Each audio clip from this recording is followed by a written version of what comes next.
இன்று மாலை 6:55 மணி அளவுல பார்த்தீங்கன்னா, நம்ம நாட்டையே உலுக்கக்கூடிய ஒரு அதிர்ச்சி சம்பவம் டெல்லில நடந்திருக்கு. என்னன்னா, டெல்லி செங்கோட்டையில சாயங்காலம் கிட்டத்தட்ட ஒரு 7 மணி அளவுல நகர்ந்து கொண்டிருந்த ஒரு வாகனத்துல இருந்து மர்ம பொருள் வந்து வெடிச்சிருக்கு. அங்க அங்க பக்கத்துல வந்து உள்ளவங்கள்ட்ட விசாரிக்கும்போது 3 தடவ வெடி சவுண்ட் கேட்டதா வந்து சொல்றாங்க. அந்த காரு வந்து வெடிச்சதுல சிக்னல்ல போயிட்டு இருக்கும்போது, நகர்ந்து கொண்டுட்டே இருக்கும்போது வந்து வெடிச்சிருக்கு. அந்த வெடிச்ச உடனே பக்கத்துல இருக்கக்கூடிய வாகனங்கள்லயும் நெருப்பு பரவி, நெறைய வாகனங்கள்ல வந்து தீப்பிடிச்சு, நெறைய பேர் வந்து படுகாயம் அடைஞ்சது. கிட்டத்தட்ட 10 பேர் உயிரிழந்திருக்காங்க. 20 பேர் வந்து படுகாயம் அடைஞ்சிருக்காங்க. இதுல உயிரிழந்தவங்க, படுகாயம் அடைஞ்சவங்க எல்லாம் வந்து பக்கத்துல இருக்கக்கூடிய அரசு மருத்துவமனை எல்.என்.ஜே.பி.ங்கிற மருத்துவமனையில வந்து சேர்த்திருக்காங்க இவங்கள. இந்த வெடிகுண்டு வெடிச்ச கார்ல 3 பேர் இருந்திருக்காங்க அப்படிங்கிற விஷயம் தெரிஞ்சிருக்கு. அது மட்டும் இல்லாம பக்கத்துல இருந்து நெறைய கார்கள்ல வந்து தீ வந்து பரவிட்டு, நெறைய பேர் வந்து 10 பேர் கிட்டத்தட்ட உயிரிழந்திருக்காங்க. 20 பேர் படுகாயம் அடைஞ்சிருக்காங்க. அதெல்லாம் யார் யார் அப்படிங்கிறத வந்து காவல்துறை வந்து விசாரணை பண்ணிட்டு வந்துட்டு இருக்காங்க. இதுல வந்து இத பிளான் பண்ணி பண்ணாங்களா? இல்ல தெரியாம ஏதோ ஒரு பொருள் வந்து கார்ல இருந்து வெடிச்சதா? அப்படிங்கிறத வந்து விசாரணை பண்ணிட்டு வந்திருக்காங்க. அமித்ஷா, மத்திய உள்துறை அமைச்சர் அமித்ஷா அவர்கள் வந்து காவல்துறையிட்ட விசாரணை பண்ணிட்டு இருக்காரு. என்ன இது வந்து ஏதாச்சும் பிளான் பண்ணி நடந்ததா? இல்ல தற்செயலா நடந்ததா? அப்படின்ட்டு. விசாரணை பண்ற நேரத்துல பார்த்தீங்கன்னா, காலையில 3 பேர அரெஸ்ட் பண்ணியிருக்காங்க. எதுக்காகன்னா, நாட்டு முழுவதும் வந்து அங்கங்கயும் தீவிரவாத சதித்திட்டம் வந்து நடந்துட்டு இருந்திருக்கு.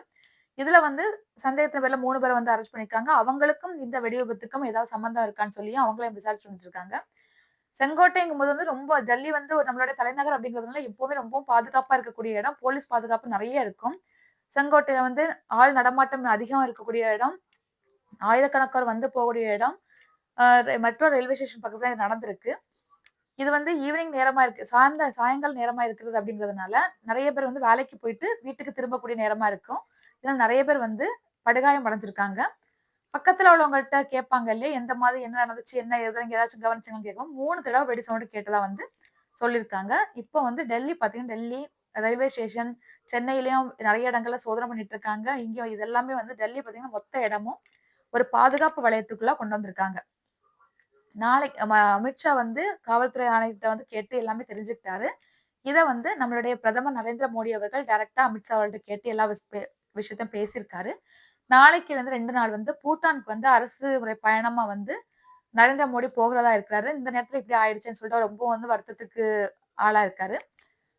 இந்த விஷயம் இப்ப இருட்டுற நேரமா இருக்கிறதுனால வந்து அதாவது வந்து நம்ம 6:55ங்கும்போது நம்ம கொஞ்சம் ஓரளவுக்கு இருட்டிரும். இந்த டைம்ல நடந்ததுனால நெறைய பேருக்கு வந்து அ அ என்ன செய்றதுன்னே தெரியாம அந்த புகை மூட்டங்கள்லாம் வந்து அப்படியே வந்து படர்ந்து கருமை நிறமா வந்து மூடிடுச்சு அப்படிங்கிற மாரி நெறைய பேர் சொல்லியிருக்காங்க. எல்லா ரயில்வே ஸ்டேஷன் எல்லா இடத்துலயும் பாதுகாப்புக்காக வந்து பாதுகாப்புகளும் தீவிரப்படுத்தியிருக்காங்க. கண்டிப்பா இது வந்து ஏதாவது தீவிரவாதத்தோட வேலையா? இல்ல தற்செயலா நடந்த விஷயமா? அப்படின்னு சொல்லி விசாரிச்சுட்டு வந்துட்டு இருக்காங்க. கண்டிப்பா கூடிய சீக்கிரத்துல வந்து கண்டுபிடிச்சுருவாங்க. பார்க்கலாம். இது வந்து நம்ம தலைநகரம் அப்படிங்கும்போது வந்து ரொம்ப வந்து ஒரு பெரிய அதிர்வலைய ஏற்படுத்தியிருக்கு. சொல்லப்போனா நம்ம இந்தியாவையே பெரிய உலுக்கியிருக்கு அப்படின்னு கூட சொல்லலாம்.